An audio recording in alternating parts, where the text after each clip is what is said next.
All right, ladies and gentlemen, I'm going to continue this conversation with Mr. Birdlegg here. Again, I don't like to talk with a cigarette. I'll let you finish. No, I just want to say thank you, Birdlegg, once again for sitting down and having this conversation with me. What I want to dive into this next segment is your origins. You know, what is the history of Birdlegg? Where did you get the name Birdlegg? Oh, Tell me all about it. I can't tell you all about it. You don't have enough time. Yeah. But anyway, no, I was just a regular kid, you know. Well, no, I guess I wasn't a regular kid. Yeah. But I was this kid with this enormous amount of energy. Yeah. I didn't know it. The doctors didn't know it. They weren't giving you such stuff they give you when you're hyperactive. They didn't even medicine, have yeah. that. They didn't even have that. Yeah. So what happens is that you grow up thinking that you're a really screwed up person. Yeah. I hear you. You know, and people don't see when I was coming up, people didn't talk about the limitless opportunities that I would have. Yeah. But they did say something Yeah. that was important. They said you can do anything and be anything you want to be. Yes. Yeah. Yeah. And I was one of the few kids they ever told that to. Yeah. No shit. I love that. And of yeah. course I didn't believe myself. There ain't old people there. Yeah. But it's true, man. If you have humble beginnings, you can become a humble person, Yes. no matter how much money you have. Yeah. So what we did, like when this COVID virus came out, Yeah. we don't have a lot of money, but Yeah. but we have like 3 freezers full of food. Yeah. So what we did was we packed up boxes for our neighbors Amazing. Yeah. and gave them to them. Take We care. didn't make no fanfare about it, like, oh, I'm No, Birdlegg no. and I did something. Nah, I don't even want to hear that. There's no point. You Yeah. know? Yeah. The point is that you give what you can. Exactly. Yeah. If you give nothing, let it be because you have nothing. Yes. I got you. Yeah.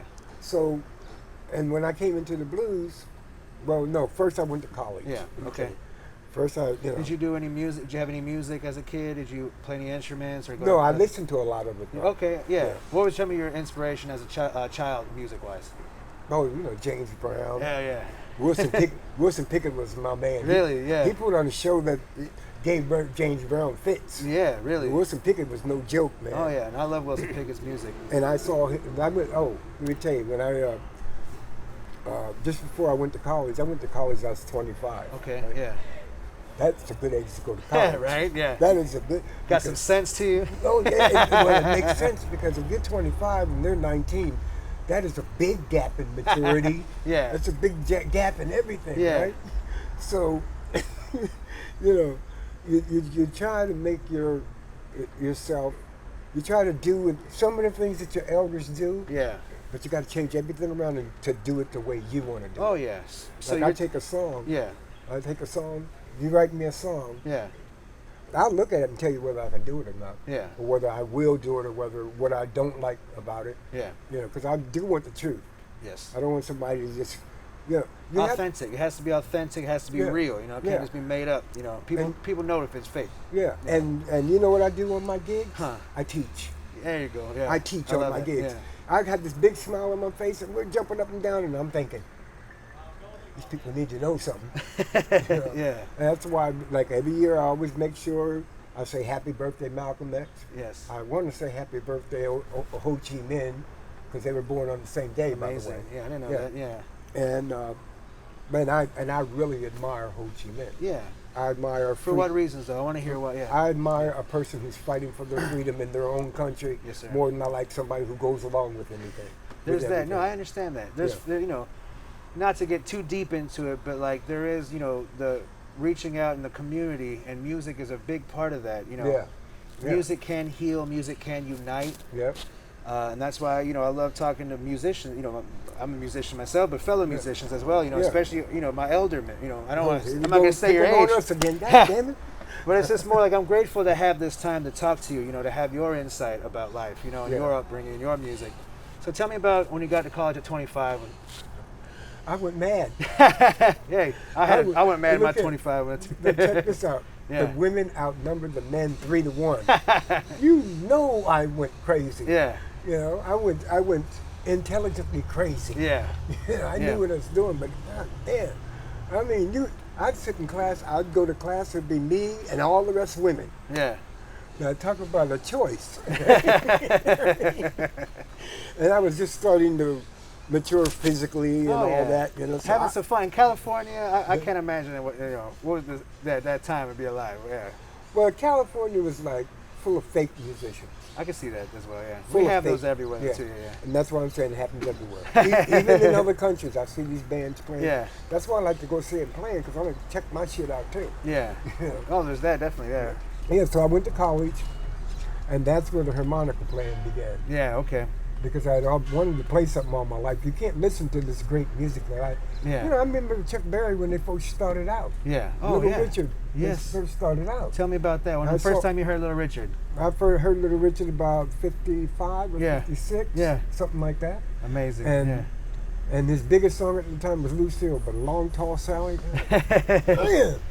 No, Little Richard. I remember being a 4-year-old and like knowing Little Richard. You know, Yeah. like that was one of the very first rock and roll stars I knew. You know, and I've He always was- been He inspired by was him. the architect. Yes, sir. Yeah. Little Richard and Chuck Berry. I'll give him that on the guitar. Now, yeah. there are other people that influenced the music, but Little Richard and Chuck There's Berry. what's his name? They always Ike Turner. They always. Ike he was- Turner was a genius. Yes. Yeah. He was a fucking genius, and nobody knew it. Yeah. No, I can see why he died in frustration, because here's a guy that's a bona fide genius. Yes. Tina Turner would not be here today if it wasn't for Well, I Ike. know, and like and of Yeah. course, I think what we don't talk about his stories. Of course, there's a lot of the issues that go around with it. But no, to mention him though, really as a founding member of rock and roll history. yeah. You know, he was there. You know, the Well- Rocket '88, that first album he had out. Yeah. No, Well, yeah. well, you know, the thing is that this is all blues. Yeah. They called it rock and roll. Yeah. and this is all blues. Yeah. But most people, what do you think rock and roll means? It's the baby. The blues had a baby, and they called it rock and roll. That's Yes. my mentality with Okay. it. Yeah. Now, but the baby has to grow up. Yes. Okay. It's 60 Now, years, 70 it- years later now. It grew up and then it grew down. Yeah. And that's because they started fucking with the blues. It got commercialized. It got to the Yeah. point where They got to the point where they have this thing. Well, they can't do nothing. We can't do it because we're black. Well, there's that. They want to Yeah. market, and I see Yeah. it as people want to. They look at people and they want to feel. They want to see themselves represented on stage. Yeah. So, and then you look at the people who are in these foundations in these societies, and they promote themselves because that's who they know. And I think Austin's detrimental in itself because the black population has dwindled down. I think to 8% now of the whole city. Yeah. So like you lose artists, you lose musicians. Yeah.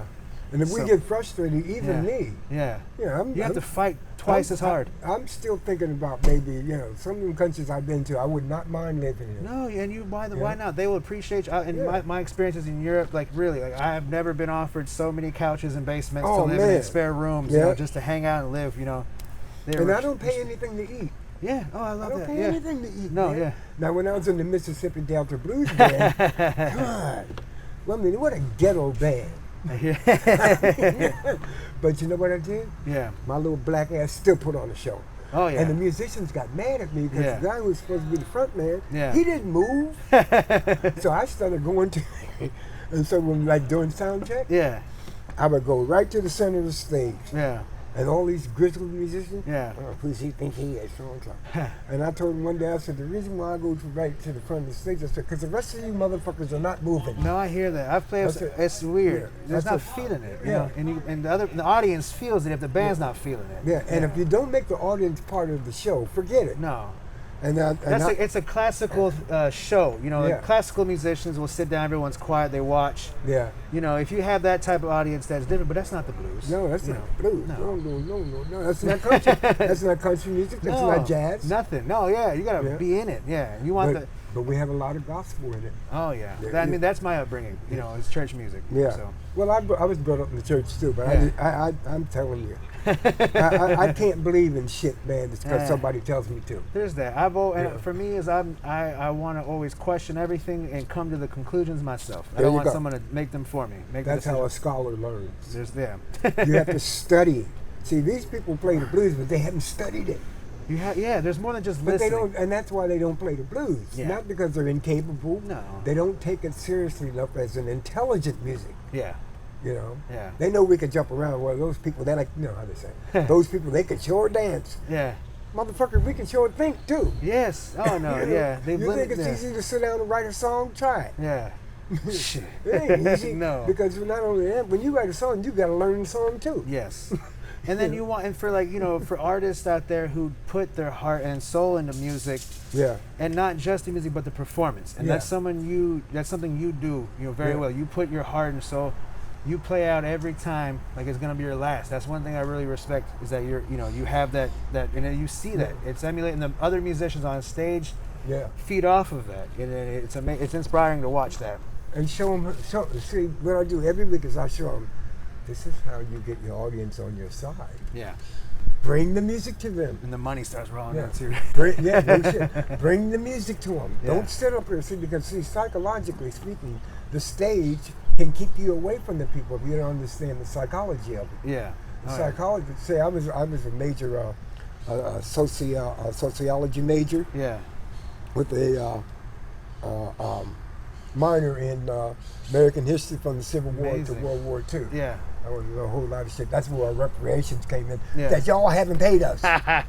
You know, $1,200 at a time, apparently. Yeah, $1,200 ain't gonna do it. No. Tell you what I'll do. I'll make a deal with you.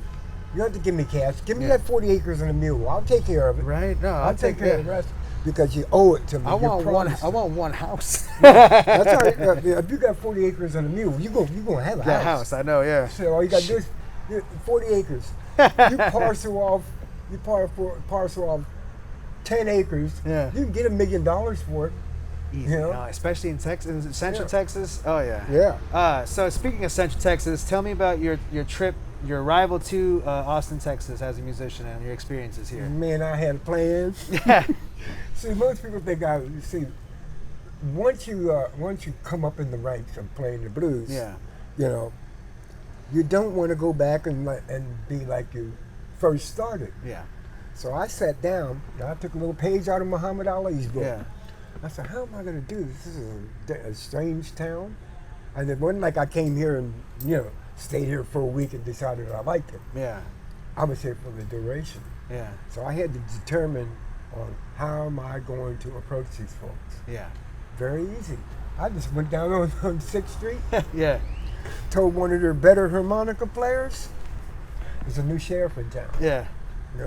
Because I knew that two things that happen. People would say I'm an idiot and stay away. Yeah. But once they come to that first show, the doubts are gone. Yeah. They know what's up. Yeah, they know that something's real on the stage. Yeah. People know that too. Yeah. And a lot of bands think they can play in front of people and the people don't know what they're talking about. Yeah. But as a former audience myself, I've never gone to a show where I didn't know what was going on. Yeah. I mean, why spend the money if somebody say, oh, there's a concert on there, who's playing?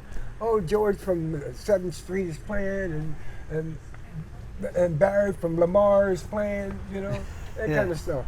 No, we're talking about real shit here. Yeah. We're talking about a lifestyle and people who are intelligent, who's always been not allowed to express their intelligence. Yes. Yeah. They see it as being a rebel. Yeah. Well, those same people taught me that curiosity is how you learn things. Yes. Investigation is how you really put it together for you. Yeah. So you go out and you investigate. That's why all these bands here, I know these bands, Yeah. Yes. And- you know the artists, the musicians in each band. Yeah. And I tell you, that JT Coldfire was the only fucking blues man left on 6th Street when I got here. The rest He of was them were amazing, yeah. The rest of them was using the words, but they weren't playing the shit. No, yeah, and it's and like people grow. That's a good spot for artists to grow, blues musicians to. It's a good starting spot. That's what it is, and and there's other venues. There's other towns have those streets and those districts. Yeah. As far as musical endeavors that you have planned moving forward, I know like right now everything's up in the air. We don't know what it's going to look like. But, what are some plans you want to do, or stuff you have booked already that may come up in the future? Why not ask me about what I'm doing? Yeah. Because I'm going to tell you something. Yeah. Ever since I came here, I saw that kind of relationship between Austin's music scene and the Bay Area music scene. Yeah. Same problems. Basically. Yeah. And, I can see I that, said, yeah. wow. I said, okay. So when I go down there, I'm going to tell them first and show them second. There you go. Yeah. Which means they have to come see me if they want to see me fuck up. Yes. Pay the cover. and so look here. And I rose quickly. Yeah. I rose quickly because I piqued people's curiosity. Yes. Okay, here's this little motherfucker talking about he's bad and he's this and that. Come to the show. Well, the one thing I appreciate about your shows, it is authentic. You're not up there trying, because you see some people try to do what you do and it comes off as fake, and it's just what you watch. When I watch you, you know, it is inspiring. It gives me the same inspiration that I was when I was 14 listening to Muddy Waters, you know, and Sonny Boy Williamson, you know, that kind of feeling. Which means I'm doing my job. And that's why I look up to you. I look up to, you know, we've lost a lot of it here in the Austin area, but, you know, we still have you, we have Soul Man Sam. Yeah. You know, And there's Matthew Robinson. Harold McMillan. Oh, yeah. That's Uncle Harold to me. Yeah. I can't. You understand why I can't call him Uncle Harold? Yeah, that'd be weird. I might just to mess with him. Right? Yeah, Uncle Harold. Yeah. Now Harold was on. I had him as a guest last week. Yeah. And we got to talk about, you know, just, you know, what's going on. And, you know, Yeah. talked about Kenny Dorham's backyard. So.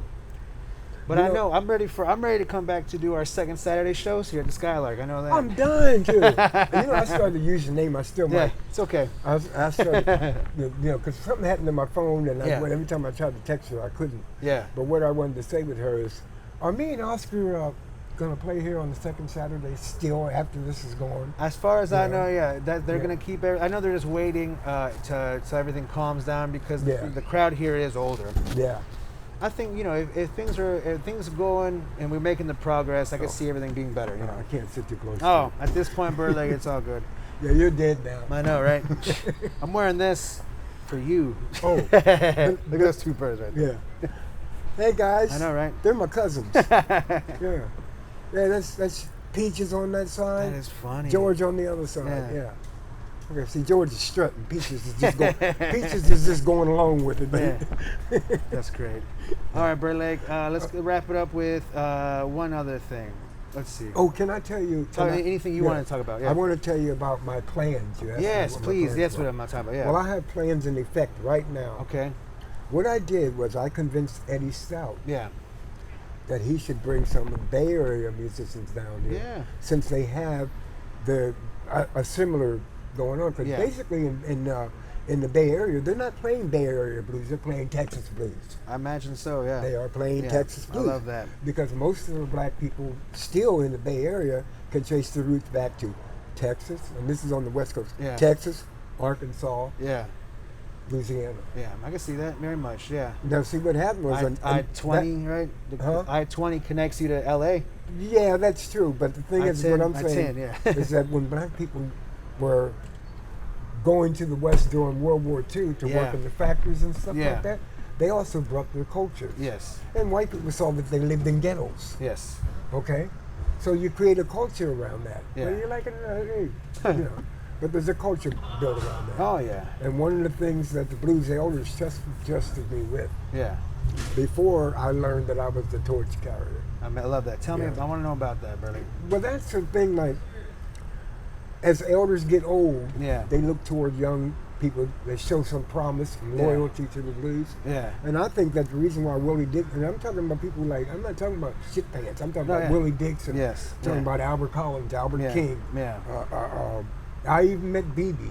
Legends. Yeah. And I'll tell you what, all those stars never once told me how to play. I love that. Yeah. Never once told me how to play. Yeah. Because they knew even before I did that I had something to offer. I Yeah. didn't know it. Yeah. I'm just doing, trying to learn the blues. Yeah. But they knew I had something to offer. Yeah. And that's why they chose me. Yeah. Because all the other kids, not kids, but Yeah. all the other younger guys were busy playing variety music. Yeah. And I just decided, I'm going to stick to the blues. Yeah. Because nobody else is. Yeah. And I got to meet Willie Dixon. I met Willie Dixon within the first... We'll wait till this truck moves off. Oh, just kidding. All right, so tell me about Willie Dixon. Okay. I met Willie Dixon 1975 Yeah. because I went to the Keystone Berkeley to see him. Yeah. And I've seen pictures of him and everything. Yeah. And when I walked into the Keystone Berkeley is like the Skylark in the Yeah. in ways. It's a long hall, Yeah. right?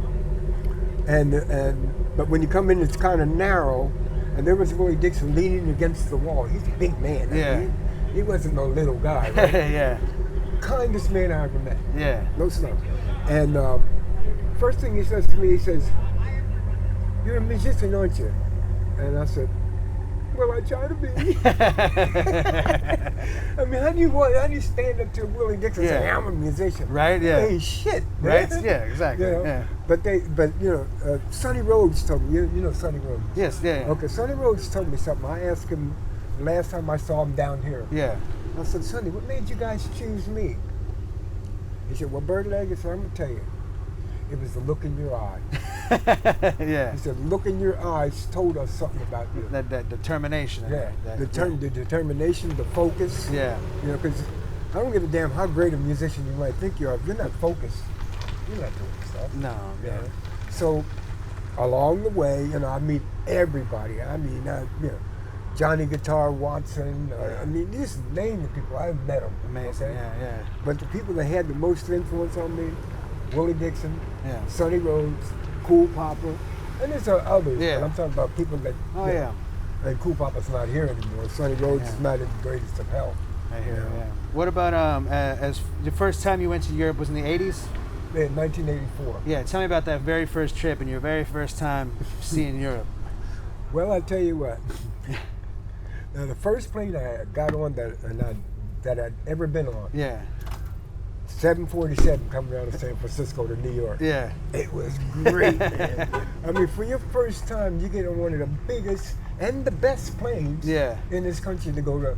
We were going to Iceland. Yeah. So we, we get on the plane, and I'm just happy to be. Guys on the plane are just trying to throw up. And I walked up to one guy. I said, Yeah. "You will not get sick on this plane. Right, yeah. We got a job to do. Forget that." Yeah. Not getting sick. Yeah. That's right. Ain't nobody getting sick here. Oh yeah. And nobody did. That's good. Yeah. You know. And like my thing about now, what we were saying. Talk about 1984 Europe trip. 1984. Oh, there's something very important. Yeah. So before we get to Europe, we have to go to Iceland. Yeah. Because we had a couple gigs in Iceland. Yeah. So we're going to our first gig in Iceland. I got fined $20. I was only making $180 a week. I got fined $20 for being late to a gig because what happened was you're on your own time. You're on U.S. time. Yeah. Yeah. So the first day I get there, you know, we're all taking a nap. Yeah. I wake up, it's 8 o'clock. Yeah. I go, oh shit, man, we're late. And I go around the room. Yeah. You know, and wake everybody up, and then it was 8 o'clock in the morning. Oh man. So nobody was very happy with Birdlegg. Ha. So anyway, so we go to the next night. We go to the show. Yeah. And we're going to do a big show, man, and it was upstairs, like some of these places. And so we're going upstairs, and this man rushes by me. I know because he hit me on the way up the stairs. Yeah. He squeezes by the band, and as he squeezes by the band, he's telling us that Marvin Gaye died. What? Yeah. He said, "Man," he said, "Did y'all hear Marvin Gaye just died?" Yeah. That's And wild, me personally, I don't know how the other guys reacted, but me personally, I said, "Oh, this motherfucker's trying to play April Fools on us." Yeah. I didn't know until 11 days later. Man, yeah. When we were in Of course, Copenhagen, yeah, no, that he really Marvin did. Gaye really did Yeah, die. that's So hard. he died on April 1st, Man. 1984. I'll Yeah. never forget it. You know, just like the book. Yeah. You know, but Well, Birdlegg, Yeah. just to wrap up our interview, there's one question I want to ask you: is what do you see the Texas blues scene looking like in 5 to 10 years? terrible, terrible. Tell me about it. No, I want to know why, because I Well, feel the it. thing is that these people think that the blues is 3 chords and they don't have to play it very well. Yeah, Well, you got to play with all you got, no matter how many chords you got. yeah, You know, Yeah. I was never taught to play anything half-assed. yeah, I wasn't taught to do anything half-assed, although I did a lot of things half-assed. yeah, But I learned, and you know, as you go, you're going to learn shit in spite of yourself. yeah. You know, Oh yeah, and so the scene that Austin has now, yeah, it sucks.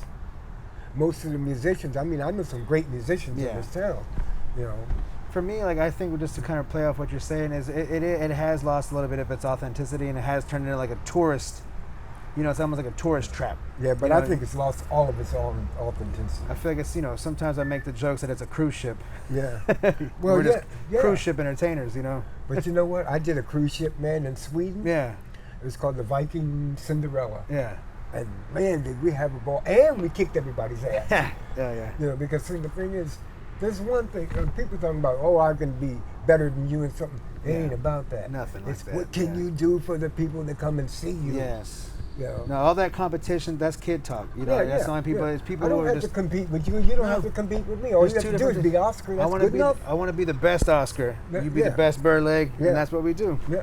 And the thing is, when you know you're the best, Yeah. even if the music is shitty, but you know you're, and those people are screaming and hollering, Yeah. that just gives you more strength to go on. Yes. Because there's a lot of negative shit around you. Always. And you don't need to pay any attention to that. You need to No. grow, and you need to help the young grow. Yeah, and that's where I'm at, Yeah. you know, because I know like the world, you know, especially right now, it is on fire. It's in turmoil, you know, and I think Yeah. as artists, it's our job to inspire and encourage ourselves, but necessarily the musicians around us. But yeah, you're Yeah. right, the next generation, you know, because they're the torch. We got to carry the torch to them. Yeah. And you have to like people. You can't do no phony shit.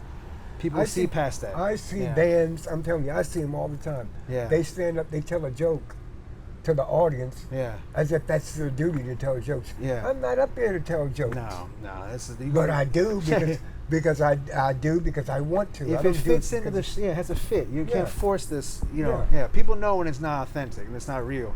And that's why a lot of people down here don't get crowds. I mean, I can say names of people that are really well known but don't get crowds. Well, it's know? almost like, you know, because it is a cruise ship. You know, you can catch some of these people play. I know I've fallen into the trap of playing 30 times a month. You know, and so no Yeah. one really cares. It's not an event to come see me at times. So I've had to make adjustments on my schedule to make it better. You know. Because Well, I get it. It's a weird town Yeah. for that, you know, because you can be a huge name, get 12 people to come see you, go to Europe and have 1,000 people. Yeah. No stuff, man. I mean, look here. The first time I played at Clamortes Yeah. in Madrid, Yeah. there were people around the block. Yeah, I mean, it was like they were going to HEB or something yeah, I love during that. these times. Yeah, oh yeah. So it's got all that going on. Yeah. All that going on. And all you have to do in the midst of all of it is be yourself. That's it. Don't try to be like Stevie Ray Vaughan or Jimi Hendrix. No. Boy, do I got enough of that. I know, let them be inspirations, but Yeah. don't try to mock them. Yeah, Like, yeah. yeah. It's like, you It know. is almost a mockery. All right, brother. Okay. Well, in closing, I want to say thank you once again. Appreciate you coming out amidst all this global pandemic and the bugs eating up Oh, your I don't legs. mind being out because I got to go get my phone fixed, Yeah. pay harmonicas, and pick up my suit that Yes. I already paid for. Well, Yes. I love you, brother. Thank I you love so you much. too, Us- man. We'll be back here at the Skylark, second Saturdays, very soon. We'll hopefully know when you know. Well, you have a beautiful day. Thank you so much.